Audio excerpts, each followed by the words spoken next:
Hello, and welcome to another episode of eDiscovery Chicks, the podcast about all things e-discovery and legal tech, hosted by two gals who've been on both sides of a vendor questionnaire and have the emotional scars to prove it. And today, we are joined by two very illustrious women who also happen to be Dungeon Crawler Carl fans. Don't worry, that's going to come up later in a very e-discovery kind of way. Anyways, we're your hosts. That's Bree. And that's Angie. I am a little bit scared of what today is about to unfold, It's gonna be fab. we will be talking about RFPs, which could be a dreaded thing, just depending on who you are in the legal industry. RFPs will be defined. They have a couple of definitions in the legal world and the e-discovery world. But before we go much further, we have two fabulous ladies that are here joining us. They are not only baddies in the industry, they are also good friends of ours. So let me introduce them to you. Kelly Pritchard is the head of litigation project management and paralegal services at BP, which is like the longest, most important title ever. And not to outdo Mary, of course, Mary Ferguson is head of legal operations at BP. So I will give you a little bit more info on Kelly. She, like I said, is the head of litigation project management and paralegal services at BP, where she leads global discovery strategy and execution across significant litigation portfolio.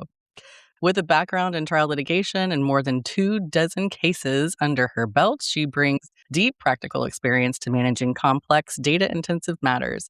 Kelly is passionate about modernizing legal operations through technology, including AI-enabled review tools and data-driven workflows. She is known for her ability to bring order to complexity, align cross-functional teams, and deliver results under pressure. Outside of her professional work, Kelly is an avid traveler and adventurer who has visited all 7 continents. Ooh la la. Her interests include scuba diving, glacier exploration, and animal rescue, reflecting a curiosity and resilience that also shapes her leadership style. Welcome, Kelly. Yay! Thank you for having me. Sure. Excited to be here. And I'm sorry, we have somebody else here that we'll talk about in a minute, but Princess Donut, would you like to introduce Mary to us? Yeah, I know. So, we're going to get there in a sec. So, Mary, head of legal operations at BP, where she manages a team that supports a large global corporate legal department. A JD from Catholic University's Columbus School of Law and a Notre Dame undergrad, Mary came up through the e-discovery trenches, starting nearly 20 years ago as a contract attorney doing doc review for big legal cases before joining BP as a commercial litigation paralegal and working in various roles before finding her way to legal operations. Today, she oversees the processes, systems, and vendor relationships that keep BP's legal department running, including the RFP process, where she plays referee, timeline enforcer, and occasional voice of reason. She's based in Houston, and she has opinions about response length. Welcome, Mary. Welcome, fellow Dungeon Crawler Carl fans. Thank you so much for having me. It's great to be here. We're so happy that you're here. And since I brought it up, Princess, Angie decided to join our podcast today with the title of Princess Donut. And I'm like, what are we doing? Are we eating donuts? I'm super into that. And then I was quickly told that this had nothing to do with donuts. Yeah. So No. what is happening? You're just teasing me at this moment? No. So this is a book series, which everyone should read. It's amazing. The premise is basically like, okay, so I'm waiting to hear this. I can't wait. I know. Wait to hear how she's going to summarize this chaos. How do I summarize this? So, okay, there's an intergalactic alien mega corporation that like goes around to different solar systems and worlds that have specific resources and is like, sup, we're going to take over your planet. You got options. Either we just like take it over now and just do a genocide, or you can hang tight till we come back and have a crawl, like a dungeon crawl, which basically means that the people that are left alive on your planet after we do some catastrophic thing, they can go ahead and compete to get the planet back. This is what happens to Carl, who is taking care of his girlfriend's cat named Princess Donut. And she's like this very fancy show cat. He is outside at like 1:00 in the morning wearing nothing but his girlfriend's pink Crocs. Because of Princess Donut. Because of Princess Donut. So Princess Donut like jumps out onto a tree at 1:00 in the morning and he's like, God damn it, I got to go get this stupid cat. So he goes outside and he's wearing his girlfriend's pink Crocs, boxers, white boxers with hearts on them, and a leather jacket, and that's it. And this is when the catastrophic event happens. And everything with a roof on planet Earth flattens. So buildings, cars, etc. And then the crawl opens up. So he then goes into this dungeon and does this crawl and shenanigans ensue. That was a very good summary, by the way. Oh my God, thank you. That was, I mean, I'm intrigued, but I also feel like I have to confess that I haven't read this book. So maybe I lied on my application to get into this podcast, but Yeah. No. I think I that have is no Kelly and I idea just what got they're talking carried about, away. Mary. We Don't got worry carried. about it. Yes, we love Dungeon Crawler Carl series. Like, it's amazing. And it's just, I don't know. I love it. I'm Team Samantha, though. I love Princess Donut. Don't get me wrong. But it's like yeah. survival, apocalyptic, alien invasion, unique characters, good versus evil. It's just good across the It's board. good. I want to read it, but I got to tell you that the image of Carl standing there in the Crocs and the boxers and the bomber jacket that doesn't match, that's feeding into my anxiety about how I pack when I go on work trips and what pajamas I want to get caught in when the fire alarm goes off at 2 a.m. Often. Yeah. Yeah. No, Kelly, you mentioned a couple minutes ago a character named Samantha. So Princess Donut is a cat. She can talk. She orders people around. She has a pet velociraptor named Mongo. But Samantha, who's Kelly's favorite character, is the head of a decapitated blow-up sex doll. Oh my God. I did not see that coming. Yeah, so your main cast of characters is this dude, and the whole crawl system is run by this AI that's like obsessed with his feet. And so he like has toe rings and stuff like that. This cat that can talk, her pet velociraptor, and the decapitated head of a sex doll. Wow. Well, you mentioned sorry, Bree, but I was going to say you mentioned AI, so I feel like you're bringing it back to the legal world. Ooh, There's the a little bit. relevance. You are right. I have mentioned AI, which brings us back to e-discovery. Okay, so today, as we've alluded to, we are talking about RFPs, which are supposed to help companies find the right vendor. And today we're tackling that from the buyer's chair. You know, what do buyers actually want? What makes vendors stand out? And what will get your response to an RFP immediately discarded?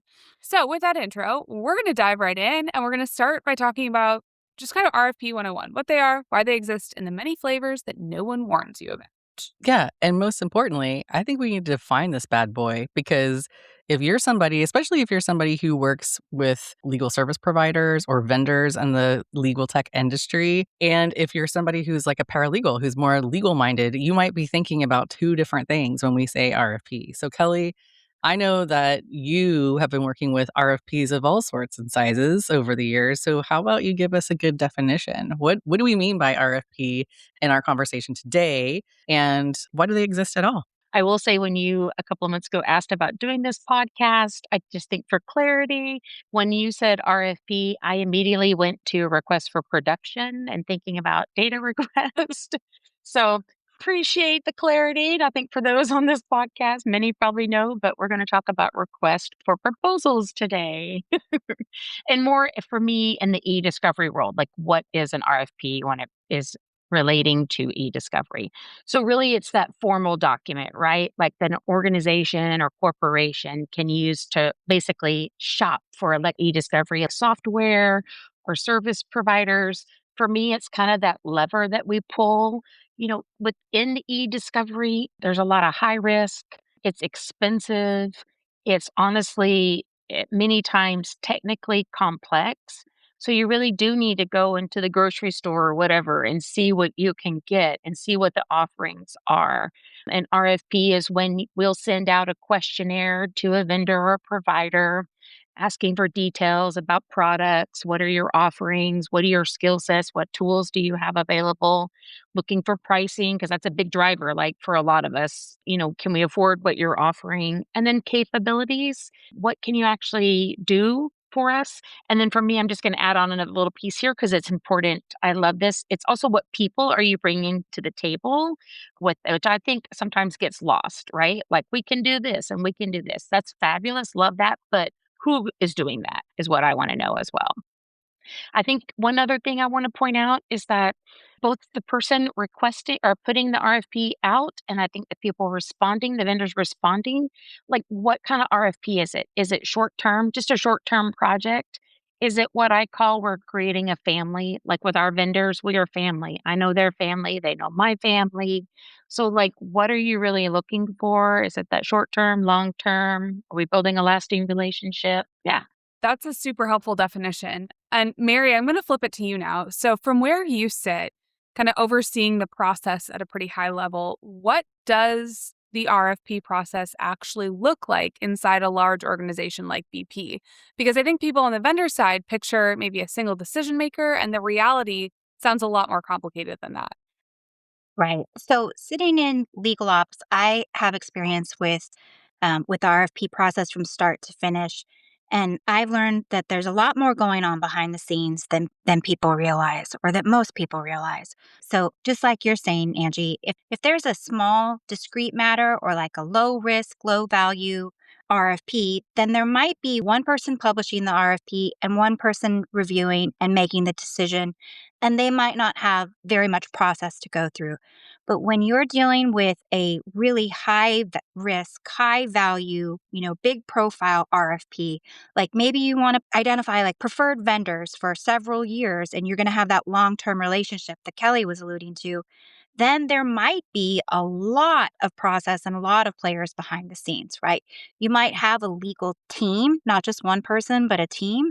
And then you might include procurement and digital security and AI governance and, CDD and a whole slew of people that not might not have a equal participation in the RFP, but they have a role and they have a process. And so it's a lot more complicated than just one person making a decision. And then for those really big RFPs, what you have to keep in mind is there's a timeline, and the timeline matters. The more people you have involved, the more the timeline matters, because one delay is going to have a domino effect on everything after that. I think it's pretty obvious, like Kelly was talking about, what kind of RFP is it? I think it's pretty obvious when you get the RFP, is this a thing or is this a discrete thing? And when you don't know, you can ask a question. Yeah, thanks, Kelly and Mary, for setting the table for us. I appreciate that definition. And as we're talking about requests for proposal or RFPs in our episode, a lot of this conversation will also apply to other things that we see that are along the same lines. I'm on the vendor side, as you know, along with Princess Donut, Angie. So we see these coming in from clients like Mary and Kelly and others in our industry and other corporations and law firms and that sort of thing. They're looking for a proposal, but they could also be sending us a questionnaire that's security involved, or we are seeing AI a lot these days with, hey, I have your product, but I want to utilize your AI. And so I need to get it approved in front of my board. Here is a request for information regarding AI. There's also privacy assessments that happen in different jurisdictions. So I know that request for proposal is looking for one type of information. And then these other types of questionnaires like security and privacy and AI that we're seeing today are a little bit different. From your perspective, do you get involved with all of those different types of assessments? Within legal, my team, legal ops, we're mostly involved with RFPs related to finding law firms or other alternative legal service providers to support legal work. There are requirements that we have to go through, hoops we have to jump through, and teams we have to work with to get the digital security assessments and the AI governance review completed and all of that. But really, most of our RFPs are focused on getting the legal services we're involved with, and we partner with all of those other teams doing the other assessments. But it's not really the same process as the RFPs like we're thinking about them today. So for people that are out there that are like, I never even heard of an RFP, what the heck? I want to get into legal ops, but I don't even know what all these assessments are, yada, yada. I think it's good to know that legal ops within a large organization looks a lot different than it might in a smaller organization.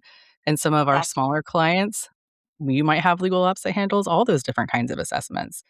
At yeah, that's BP, it's a little bit more segregated. to jump in, Bree, but you're Sure. totally right about that. And I sometimes forget that we've got a massive department with a team and tons of other teams supporting. But you're right. I meet legal ops people all the time who are basically like legal ops party of one, right? It might be one Mhm. person wearing all of those hats all at the same time.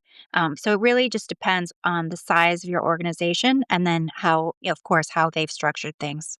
If this is the right place to add this, but like when we're looking at a big RFP, not one of the short ones, like I need somebody for 6 months. If I'm looking for somebody that I need for 2 to 3 years, I want to look probably more globally on internal stakeholders. Is there value add there?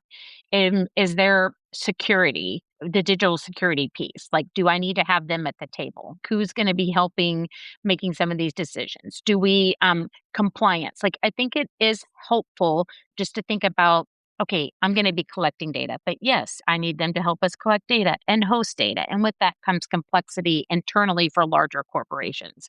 So I think to really get the best bang for a RFP, internally, we have to be thinking about, do I have all the right players at the table helping prepare this for when it goes out?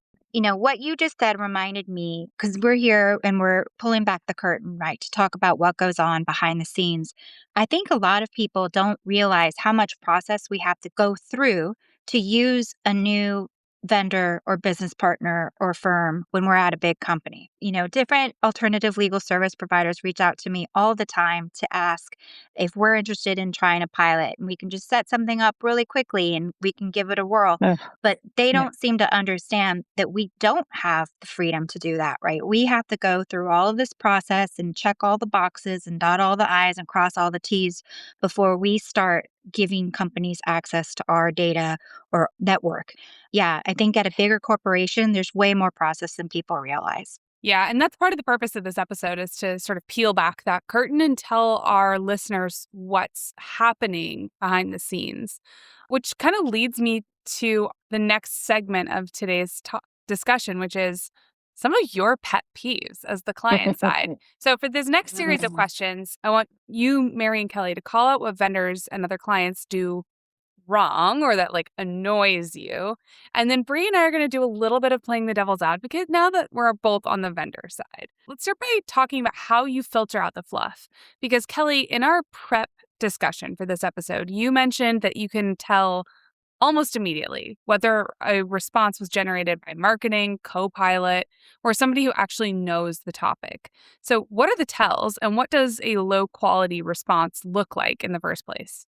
I think for me, you can tell, at least I can, and I don't know, maybe somebody that's newer, maybe not have this layer of scrutiny, maybe is the right word. Cynicism? But yes, cynicism. No, I think it's scrutiny, right? Like, because I'm in a place where within the years of experience that I have, I kind of know what the team needs, what our ask is. Maybe for somebody newer, it won't be as easy. I do find there's a lot of fluff, for lack of better words. And I think as we move into a more co-piloty, Claude utilization of AI and helping draft, I think we're going to see a lot more fluff. Not saying it shouldn't be something we should utilize because it absolutely should be when people are responding. It's a great tool, but I also think we're going to lose some of that human element and the uniqueness. Okay, so I don't like the fluff and I don't like long winded answers that actually don't answer what was asked. And we see a lot of that. I think sometimes it comes across, whether this is right or wrong, that a lot of different people have responded to the RFP. So, Yeah. right, Mary speaks and writes a lot better than I do. You could see distinctively where different people are responding. So you're not getting a lot of the same continuity and you're not being able, in my opinion, to get a feel for what this vendor will actually be able to bring to the table. Concise, accuracy, paying attention to the questions. I know that sounds stupid, but I have seen it. It's literally almost the first thing I look for right now in a response to an RFP. We are a global company, and in our RFPs for e-discovery, we need a global remit. That's what I'm looking for. Somebody that has a global presence, can help us in all parts of the world. And it'll be like, we have an office in Kansas City. okay. I know it sounds maybe, I don't know, rude or like you're not giving someone a fair chance. And it's not necessarily about that. It takes a lot of time for a vendor, and they do have to put a lot of energy into it under, in my opinion, a lot of tight deadlines. But it really needs to look at it, see if you are a good fit. Don't waste your time. Don't waste the requesting party's time. You've mentioned the AI generated fluff. Like, what do you actually mean by that? What stands out to you as fluff? To me, fluff is long winded and not real answers. The Eh, standard eh, sort of like boilerplate, hand Yeah, wavy towards the yeah. EDRM. It's lost the uniqueness. I can't imagine in a year from now that we won't see lack of and loss of uniqueness. That somebody Well, identifying why we really stand out. I think it's just like everything with AI though, right? You can tell when somebody is all of a sudden talking in a different voice. Every company and firm, like in one way or the other, has, I don't know what you would call it, a personality or a voice. So when you start to see responses that are all generated in this AI voice, you can tell it's not a personal touch. It's not a human written response. And how do you feel when you can tell by the response that the person writing it, hasn't done basic research? For example, not pulling the complaint when you have given them the case number, something like that. Well, that goes to one of my pet peeves that aside from doing your homework, I think you should read the question carefully. And with supporting RFPs across our entire department, I've been surprised to see how many law firms and vendors respond to questions without really reading the instructions in the question. Doing extra homework or research would be great, but at a very least, read the question. So, I mean, just to see behind the scenes a little bit, if I've got three equal players, like we're looking at the basics or we're looking at the tools or we're looking at the capabilities and we've got the basics covered and you've got three that are on the same level, what am I looking to then? Sustainability is one of our issues and things we were looking at for companies. And you could tell some companies actually went all in. Like we went, here's what we're doing. Other companies were like, sorry, nothing. So those little things can be kind of a deciding factor if you've got all players on the field still running the game. A pet peeve for me is that not addressing those or treating them with value, because to me, if somebody's put them in the RFP, 9 times out of 10, it means something to them. Yeah. I'm maybe changing my answer a little bit on the homework. I think a little bit of homework is needed. Just like if you were going to apply for a job, you do at least some light research into what is this company, what is this job, what can I find from a quick search online. And it's that kind of thing. You can tell sometimes when somebody's responding to an RFP and they don't really realize who they're applying to work with. You can tell sometimes that law firms and vendors don't really know our company at all. And we're not saying you have to be an expert, but at least have an idea, show us that you're thorough and that you put thought into things. One of my write ups for an RFP that we went through. And talking about that uniqueness, I really like this line that I won't say the vendor name, obviously, but what I loved is the line manager was commenting on the people, which we know speaks to me because I've already established that. But he goes, we leave our egos at the door. We're like, and this is literally what they put in the RFP because I put it as quote because it really spoke to me, right? We're the hometown pub that you come to hang out with your friends. And I know that sounds unprofessional. I know that sounds a lot of things, but I'm going to tell you right now, winner, winner, chicken dinner for me, because I know you're actually paying attention and I know you're bringing yourself to the table in your responses. And that spoke volumes to me. I want to hang out with them. Yeah. Well, That's I very think that cool. this is showing that Kelly's looking for, she's evaluating the RFPs and looking for vendors that she can spend hours and hours and hours with, as that's just the nature of e-discovery. Yes, that's what we do. Yeah. And I think that that's important as we're establishing a relationship through the RFP process. It's like it's like your first date. Well, actually, it's not the first date because you're not allowed to ask people, like, how much do you weigh and how much do you make? And do you want kids? Like, you're not allowed to do that on your first date. So maybe it's like right before you become boyfriend, girlfriend, you closed off the relationship. But anyway, so I digress. I've gone to Love Island, unfortunately. Let's go there. Yeah. Yeah. I'm going to go But with you. I have a question because knowing that this is the point in time where you're wanting a partner, you're wanting people that you can work with for many, many, many years and hours and moments to come, you want that partner to use AI. And so one thing that I heard in your responses was like, oh, I can tell when AI is answering these questions because it's kind of like circling around the question and not really answering the question.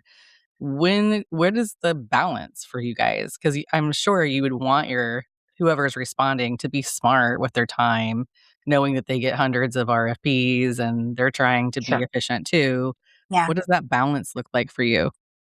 Well, I think if you'd asked this question a year ago, you would have gotten a completely different answer, right?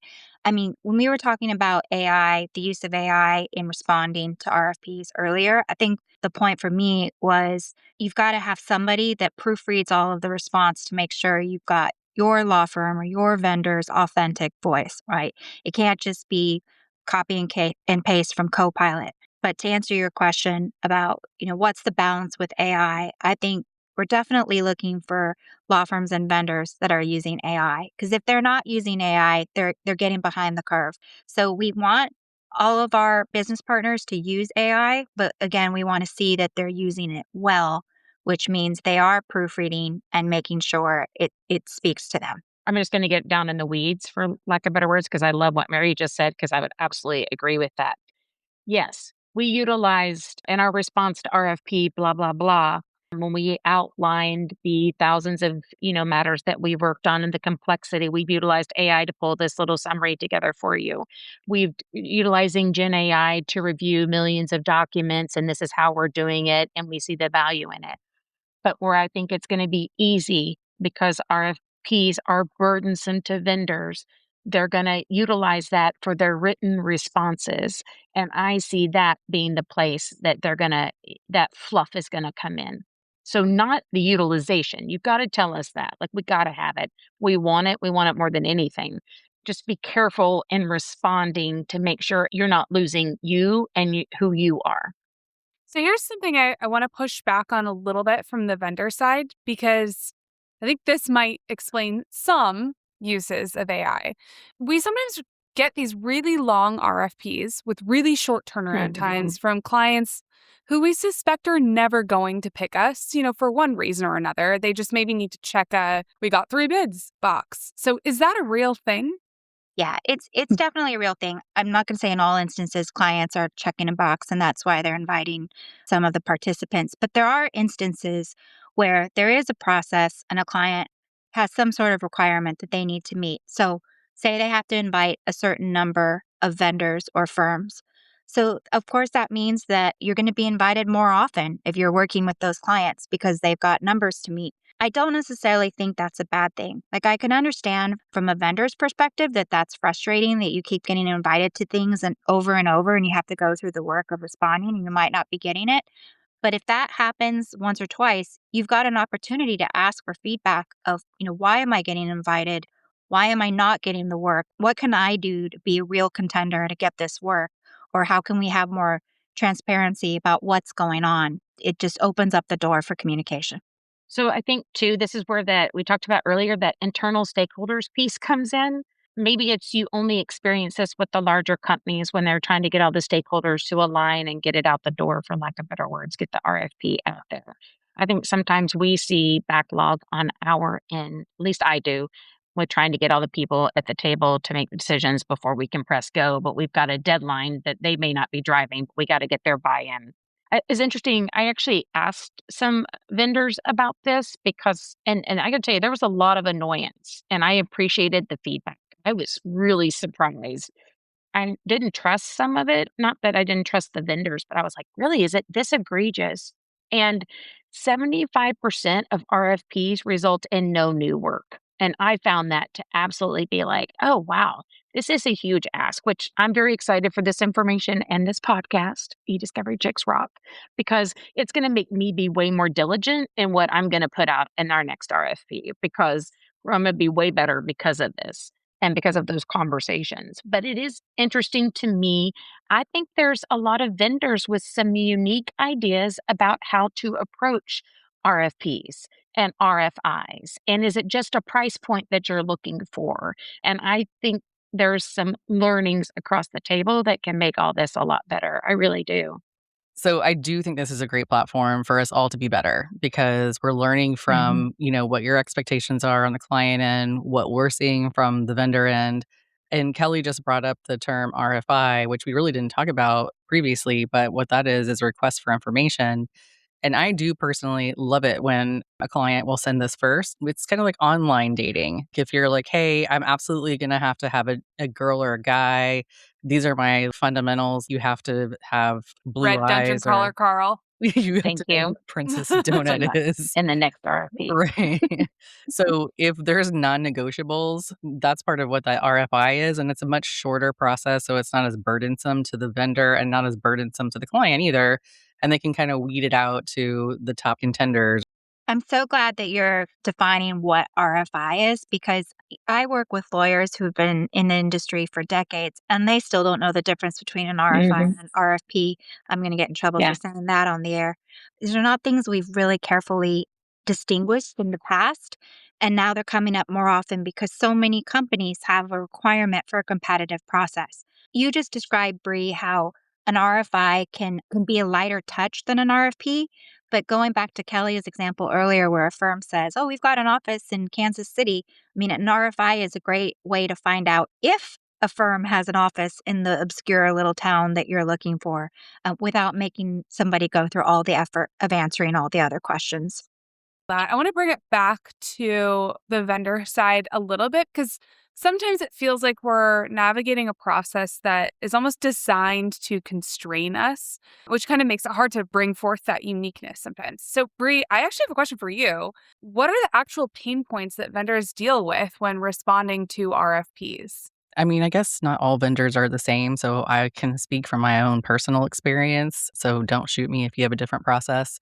We are a large company. We receive RFPs on the daily, and a lot of them are ginormous because our customers are amazing customers that are the largest organizations in the world. So it makes sense that they're going to put us through the ringer and want to know all the ins and outs before investing in software that hopefully they have for a very long time. As somebody who receives those from our customers, I can tell you the first thing that happens is like, oh God, what's the deadline? Because that's my first dread is like somebody sent me this 5,000 page whatever, and I only have a week. And I'm like, oh God, because on my end, I have to get our CISO involved or someone in our data security team involved. I have to get someone in our privacy team involved. I have to get legal involved. I have to get product involved. I have to get marketing involved. Like I have to get engaged with almost every department in my organization to have answers, which I'm sure being in a large corporation like BP, you guys can empathize with because you guys are much bigger than we are. But Absolutely. it takes coordination between those efforts. And in order to rise to the occasion, because to our point earlier, I think it's fair that companies have to go out to get, like, I know when I was a client, my requirement was I had to have 3 proposals before I could even Yeah. have my general counsel, consider my recommendation. So I think that that's a fair business standard to expect. Like I expect a third or 2/3 of the time I might not be picked maybe because I am being involved in something like that. So I have to have a repeatable process on my end to handle these RFPs in an efficient way. In order to do that, I've got teams who are all helping to compile information. We have some things that are AI that we utilize in answering our RFPs, but we make sure we have a human element involved along the way in all of the pieces. We have a checks and balances system in house to make sure that we're all putting our eyes on it and the best answer is being provided. I can empathize why there might be inconsistency. Me and our CISO are not going to speak the same language. So you're going to get an answer from me that's going to be like, come hang with me at the local bar. Like that would be something I would put in. That can account for some of that inconsistency I'm sure that you were talking about earlier. I guess from a vendor perspective, my ask from a client would be like, please give me grace with the amount of cats I'm having to wrangle over here to get you what you need with your deadlines. And What's the deadline though because I keep hearing that come up, right? And what is that deadline? Like 2 weeks, 3 weeks? What is it that if let's just say it's not a short-term project. Somebody's looking to bring on a new vendor. What is that timeline that's respectable? I mean, I think it depends. I mean, for me, and I'll answer for me, and Angie can answer from her perspective. But For me, it depends what you're looking at. Are you looking at buying forensics, privacy, and e-discovery platforms from my company? Because if you are, then those 3 product lines that I've got to go make sure I'm covering all my bases. And then how long is this RFP? If it's 500 questions or something like that, then I'd like to have 2 or 3 weeks, please, not 1 week. If it's like an RFI and it's a quick, here's the top 20 things that we need to make sure are going on, and it's just about legal hold, that could be done in a week, like that's easy. There might be times that it might make sense to give me a month to do it, just depending on how big it is. And then also we have clients that will, as part of the RFP process, ask for demos of every single feature that they're looking for in a very granular way, which is another big piece of time that you've got to coordinate with the solutions engineers and make sure that we're covering all of the aspects. So that can be very grueling as well from our perspective, just in terms of time. But I mean, it's not a very great answer. It's kind of like a case by case basis, but maybe that sheds some light. Angie, what do you think? Yeah, I agree that it's a case by case basis. Like, for example, we had an RFP come in a couple weeks ago that was, I think, 500 questions long, and we had 7 days to turn it around. And I was like, I don't think that that's possible. And sure, some of those questions were quite easy to answer. And, we've got the boilerplate, like, how long has your company been around? All right, well, here we can answer that pretty quickly. But a lot of them were kind of heavy hitting and required a lot of digging. And in fact, it turned out that we were just in one of those situations where the company had to solicit X number of bids and we were never really in the running. And so it was just it was like, well, that was an immense lift and effort to respond that quickly to that volume of questions when we never really had a shot at getting the work. Do you ever say no? Do you ever not respond? And if so, would love to hear what what do you say? How do you say thank you, but no thank you? So I'm not aware of us ever saying no. But I also, my frame of reference is fairly small, so don't quote me on that. I can jump in to say I see more RFPs involving law firms than I do involving, say, like e-discovery vendors. And I agree that that's a lot more technical. That's going to take a lot more detail and coordination, arguably. But on the law firm front, it isn't completely unheard of for law firms to decline to participate. What's helpful is if a law firm declines to provide a really brief reason why, right? So if you've got a law firm that you're working with and the law firm says no all of the time with no explanation, it's going to start to look bad. But if the law firm says, oh, we conflicted out on this, or oh, we don't have that expertise, or, whatever, providing a reason that makes sense to you, that's not going to count against the law firm. I think we act like we all have to guess what the other party is thinking and what they really want. And we should just open up the communication a bit more to, ask the questions that need to be asked and share what's going on. That's my big takeaway from all of this, that point right there. For law firms and legal service providers saying, no, we can't go forward with this because we conflict out, that's pretty understandable. And I would think that happens all the time. From a software company, if the client is very upfront with me and says, hey, we want software that does fill in the blank, either I've got it or I don't, or there's something in between that we can help you with, or you're completely in left field. If you come to me and you're like, hey, I want software that's going to answer the request for production for me and do my laundry, I'll be like, well, how important is your laundry? Because we're not in that business, bro. So we just can't do that. And then if we can have a conversation like, okay, is that part really important to you? Because we can help you with your production. That is part of that communication, Kelly, that you were talking about. So this actually leads me to my next question, which is about clarifying questions. This came up in our prep for this episode because it's sort of a double-edged sword. Too many questions and you worry you're going to annoy the client, but the right questions could actually reframe the whole conversation. So Mary and Kelly, where's that line and what are good questions to ask versus ones that are going to ding you? So I would love to talk about questions a bit more because it is a big part of the RFP process, especially when you have a really big RFP and you have a lot of participants, right? So if you can imagine inviting 10 alternative legal service providers to an RFP and they each ask you 10 questions, I mean, you can do the math on that one, right? It starts to add up. I've never seen an instance myself where the author of the RFP or, the party inviting vendors to participate in an RFP got irritated or turned off by questions. Like, I really can't think of any instances where the questions were held against the alternative legal service provider or vendor. I think where you start docking points against someone is when they ask you a question in the morning and then they ask you another question in the afternoon and then they ask you a question the next day. Yes. That's when it starts to get annoying where you're like, why? Maybe you can get organized on your end and then ask me the questions. And then, of course, when they ask questions after a question and answer period has closed, that's when it really starts to look bad because it shows you can't follow the instructions and you can't respect the timeline. And now you're affecting the timeline for everybody else. So It that's my also says excuse. to me that you're just kind of piecemealing this. It also says to me that you are maybe a little bit behind because you're not putting this into, you're not looking at it holistically and you're piecemealing it. I'm with Mary. Don't mind the questions. I want those questions because now I know you're engaged, right? And we're starting that conversation, like that communication piece that Mary pointed to earlier, which I absolutely think gets lost sometimes in RFPs, but we get more value if we have it. But as an example, these are the areas that we host data, and we would like to know if you have those capabilities in those regions. And you get a question, where would you need data to be hosted? What regions are you looking at? It's literally the question that you're asking me the question about.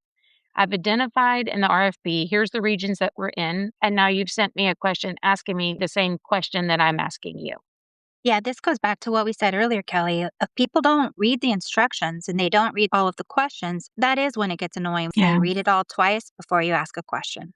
I will say, from a vendor standpoint, when we get questions in that are vague or we get questions in that were written by folks that are not directly in our industry, it is really frustrating because then we have like this certain amount of time that we've been given with these however many questions, and we have to interpret, what do you mean by that? Like, this is not industry standard language.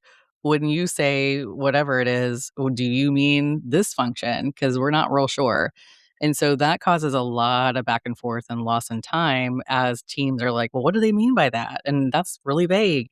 And us having to go back and ask for corporations that are involved, if you are like in IT or you are a procurement person or whomever, I would highly recommend getting your legal folks involved if you're buying e-discovery software, or legal ops folks involved if you're buying something legal tech or related, to kind of help go through and make sure those questions are industry standard so we can all be on the same page. But that's a little pet peeve of mine. It's like, okay, I'm trying to help you guys out, but like work with me a little bit.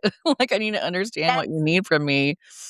Yeah, that's really good advice, Bree. You reminded me of something else we haven't even talked about, but sometimes the person who is publishing the RFP makes a mistake.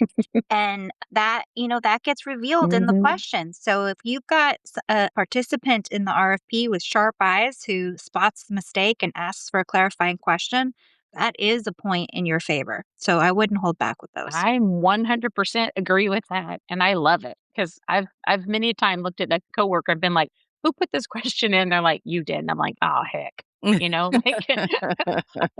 Like in my head it made sense. I'm not sure what this is. So that's a very good point. Yeah.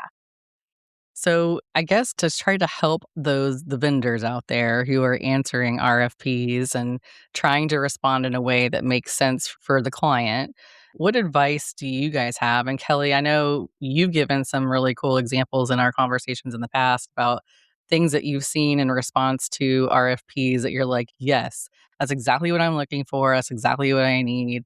What are some other tips that you would offer up to vendors out there? Just quality responses. Let me know you're invested. Let me know that you have read and looked at the RFP genuinely. You've spent some time vetting it before you responded. Research examples. I am very, I want to know what you can do. I don't want to see the words, I want to see results, right? So if I'm asking you as an example, I put together a question about how would you manage a request for 2 million documents to be reviewed in 60 days? How would you facilitate getting that completed utilizing Gen AI tools? What would you do? Having true responses, not just, well, we would think we would do like real time. This is how we would manage it. Having that type of conversation and feedback is just very helpful. It lets me know that you've done this before. It lets me know that you're a true solutions advisor. You're really helping me. Mary, what would you add from your perspective and knowing that you are actually seeing a lot of law firms in your practice? Yeah, I think it picks up on some threads that have been woven through this conversation that clients are really looking for partners and it has to be a good Mhm. fit for both sides, right? Angie, you mentioned something about getting really long RFPs with hundreds of questions. So if it's not clear to you, what is the most important thing in this RFP? Think ask the question, like ask for some clarification or some, like a roadmap of how to get through it. I think it's important for the RFP responses to show what your capabilities are, as Kelly said, but read through the answers, not just to see if you answered the question, but also to see what image are you portraying? What are we getting a sense of when we read all of it as a whole? Because we're looking for somebody that we're going to work with extensively, and we want to know who it is that we're going to hire. So I want to pick up on a theme that we discussed in our prep call, and that's kind of coming up here now, which is that the issuers of the RFP are experts in what they actually need.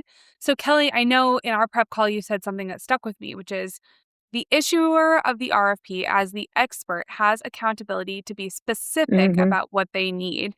And Mary, you've flagged this pet peeve of yours, which are really long RFPs where the final decision is maybe made on only 3 questions. So, I want to ask both of you to unpack those perspectives for our audience. I think going to that, Angie, with the long list of questions when it really only hinges on three, I don't think that a lot of lawyers in particular have experience with RFPs. Like if we were talking to procurement, they've got tons of experience with issuing RFPs, but lawyers may or may not. And I think that oftentimes there are the questions that are really the deal breakers, right? Like these are the questions that have to be answered in the way that we're looking for because we're looking for specific expertise or we're looking for an impressive case team. How is this going to be staffed? Then there are all the questions where you're asking them maybe because you have to go through your process that's required by other departments in your organization, or you're asking them because, oh gosh, it'd be interesting to know what the answer is, but I'm just curious, right?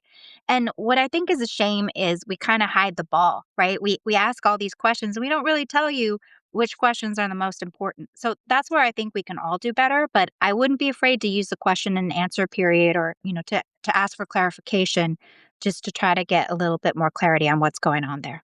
It's interesting because I'm kind of all over the place with it because I've been that person that's been an offender of it, right? Like put a lot of time and energy. And I've also and I've let procurement or a different group kind of drive what questions go in and that very formulated responses of just high level, nobody could answer it, even if their life depended on it. I will say I've gotten better because I found if I spent more time at the beginning when we are preparing the RFP and really driving, getting all the internal stakeholders that need to be at the table, getting through what we really need and putting that out there, even though the numbers of questions may not be any less, if they're real drivers for what we need, we get a much better result and we are able, and I will say, very happy with where we've ended up with that process. Or I want to make one more just quick statement that in defense of all the attorneys out there issuing RFPs, every attorney I've talked to in the industry and, in through the jobs that I've had, every attorney puts a lot of thought into the RFPs that they put together. Now, it doesn't mean that it solves all the problems that we've been talking about, or I would at least give people credit. They put a lot of thought into putting together the RFP. And speaking of thoughtfulness, so this last question is sort of self indulgent because this is something that is one of my personal pet peeves, and I want to know if it's one of yours too. And that's formatting issues. So, one thing that really bugs me are like things like typos, formatting problems. You've got 3 different fonts, that kind of stuff. So, is this a me problem, a vendor problem, a client problem, or an everybody problem? And how do you two feel about that? Think generally, I agree with you. It bugs me when you see that somebody didn't proofread something and just do some simple cleanup, right? But now we've got all of these great tools that make it Hmm. easier to respond to RFPs. So I don't I don't think it's as common as it used to be. All right. I got a closing question for y'all. If you could fix one thing about the RFP process on either side of the table, what is it? Kelly, you first. I think the communication piece is critical. I'm going to pick up Mary's piece and she's going to be mad because she's like, Kelly, I was going to talk about this, but it really landed with me. It landed with me, and that don't view the RFP process as like we can only communicate the responses if we're typing them to each other, right? Like, don't be afraid of opening up the communication. Don't be afraid to do the questions and answers as long as they're thoughtful. And please know that at least on our side of the fence, we are coming to the table with genuineness and with really looking to develop a long lasting relationship. And that's why we are asking a lot of questions and making it, and a lot of times appears and probably is very burdensome. But my magic wand would be just trying to have better communication. And my magic wand was like, when people and vendors are responding, please respond with uniqueness and genuineness and really identifying what you can bring to the table. Love that response. Mary, what's your take? Well, I don't know how to make it doable, but I think if I could wave a magic wand, I would just make the whole process easier so everybody could publish an RFP faster, respond to the RFP faster, and then make a decision faster. I think we make it so complex and we limit the communication so much that it's like this big game of battleship when really it should be more of a collaborative effort with an easy answer. Angie didn't, Princess Donut didn't ask me this Jesus. question. But I would say it would be so lovely, and this is along what Mary said. I don't know if this is possible or not, but it'd be so lovely to have standardization across our industry, how this is done, so that we could standardize that all the questions that everybody is wanting to have answered. That would be amazing. The other thing that I was going to share with Mary and Kelly from a vendor perspective, when we're trying to be in a relationship with one another, I think openness and vulnerability is part of what goes on a two-way street kind of thing. One of the And pillars of marriage. yeah. Yeah. And it's sometimes it gets frustrating when you have a client and that will not share any information. Like, why are you looking at this? Yeah. Do you have a timeline? Is there a budget? Like, what are the issues you're trying to resolve? Like, how real is your need for what we can do for you? I totally understand because of my years of being a client that you have to have some of that information that's close to your vest because you can't share it or you have to have negotiation power. I think that there's a balance there. I mean, I think that there's still information we can share and be upfront with in the beginning that will help both parties feel a little bit more comfortable and aligned. But those are my 2 cents. What about you, Princess Donut Angie? Wait, I'm sorry, Oh, Princess Donut. Can I interject for a second? Because yeah. I really liked something that Bree just said, and I think it would be really useful if we asked for and volunteered feedback more often. So when you're in those situations with point. a client that's done the RFP, and I'm sure you don't want to burn the bridges for next time, but it's really helpful to get the feedback that, you really didn't have enough information to give a good answer. Mm-hmm. I think too, I have now decided after this podcast that I'm team RFI and I'm team pilot case. Like doing a pilot, right? Like, cause how do you get to know people? You get to know each other better when you're doing pilots, right? Well, Like, I think that's another podcast, Kel. Yeah. yeah. Right. I But think don't it is. forget this. I want to say this to the vendors. Don't forget this piece. Even though you may not get that RFP, if you provide enough uniqueness, you never know what's coming down the road. And I guarantee you it will stand out for the next time. You won't be forgotten. Oh, I love that. Yeah, So I can't follow that up. So, Bree, why don't you tell our listeners where to find our illustrious guests? Well, first, I'd like to thank you, Kelly and Mary, for joining us today. And we appreciate your friendship. We appreciate your openness, and we appreciate you sharing your work and life experiences with our flock. Thank you for all of the work that you've done in our industry and kind of bringing legal ops and e-discovery together, as we often talk about. If people are looking for more information about either of you, where would be the best place for them to find you? I'm on LinkedIn. I think that would be the easiest way to make a connection. Same for me. Same for me. Fantastic. Well, team, that is a wrap Kelly, Mary, thank you so much for being here with us today. Your perspective is invaluable to us and our listeners. And I know I feel like I've got a little bit of an edge and feeling a little bit more inspired after hearing what you have to say about the RFP process. Thanks for having us. Thank you, guys. Thank you, Bree. Thank you, Princess Donut. Yes. And to our listeners, if this episode made you want to go back and look at your last RFP as a vendor or a client with completely different eyes, that's exactly what we're going for. So follow The Flock on LinkedIn and Instagram. Hit up ediscoverychicks.com for links and episode notes. And if someone on your team is about to send or respond to an RFP, send them this episode first, would you? And don't forget to subscribe wherever you get your pods so you never miss an episode. See you next time. Bye. Bye. Bye. The views we've expressed today are the eDiscovery Chicks views and don't necessarily represent the views of our employers, partners, or clients. The podcast is available solely for educational purposes to provide general information about eDiscovery principles and not to provide legal advice to any specific situation. It is not a substitute for legal advice from a lawyer you retained or who has agreed to represent you.